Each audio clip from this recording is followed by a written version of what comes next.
All right, welcome. Today we're going to build a digital fortress right from the ground up. We're going to explore all the essential concepts that every entry-level security analyst really needs to know. So let's dive right in. Okay, so before we can even start building our defenses, we got to know what we're up against, right? And that starts with three fundamental concepts in security. So first up, we've got the threat. Now this is basically any potential danger out there. It could be an attacker trying to get in from the outside, or it could even be an employee on the inside who's misusing their access.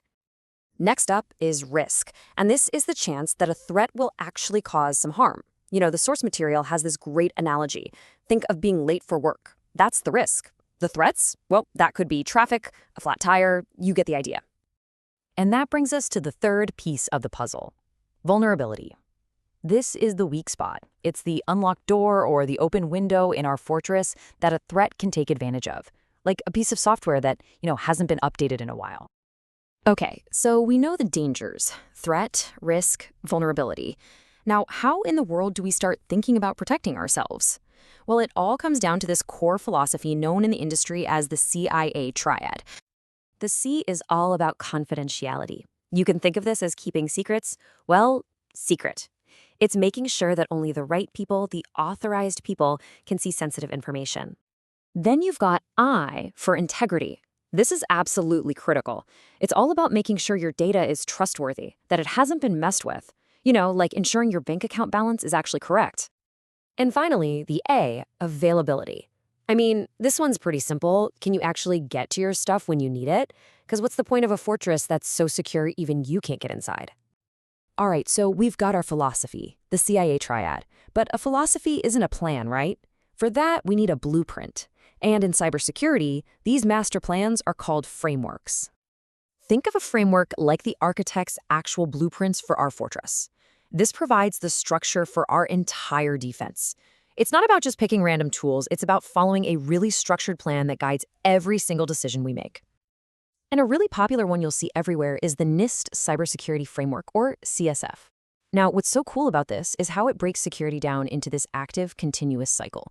It's not a one-and-done thing. You start with govern to set the overall strategy, then you identify your assets and threats, you protect them, you detect any breaches, respond to incidents, and finally, you recover. It's a loop that never really ends.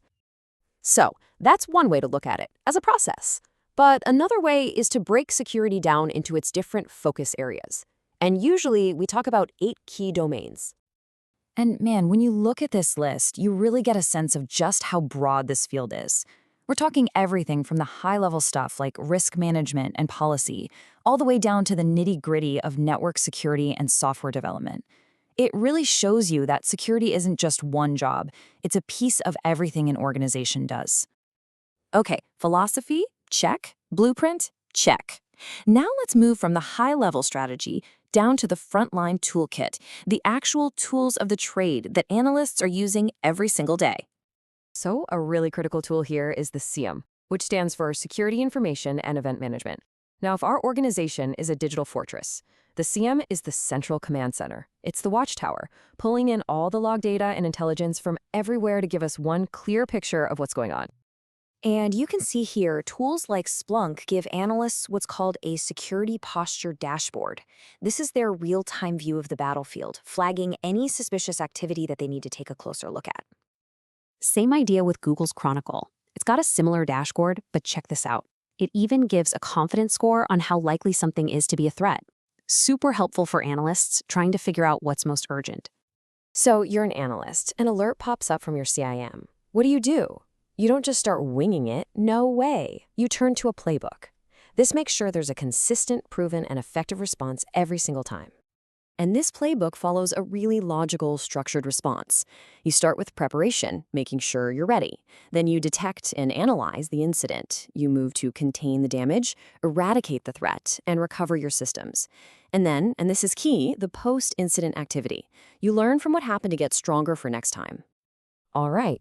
We've talked about concepts, frameworks, tools, but the final piece of our fortress, and maybe the most important, isn't a tool at all. It's a mindset. It's about building a culture of security.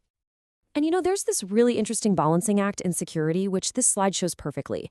On one side, you've got defense in depth, which means having multiple layers of protection.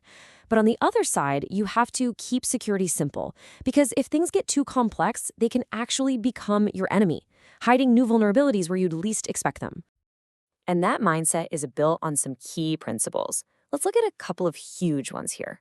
First, the principle of least privilege. That means you only give people the absolute minimum access they need to do their job and nothing more. And then there's fail securely.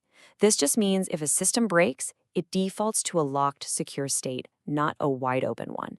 It's this kind of thinking that makes security a mindset, not just a department. And that really brings us to the ultimate point. As this quote says, security can't be an afterthought. It can't be something you just bolt on at the end. It has to be baked in from the absolute beginning of everything you do. So that wraps up our tour of the digital fortress. We've gone from the dangers lurking outside all the way to the core mindset of defense. And I'll leave you with this one final thought. Security is a process, not a product. So what's the weakest link in your fortress? Thanks for watching.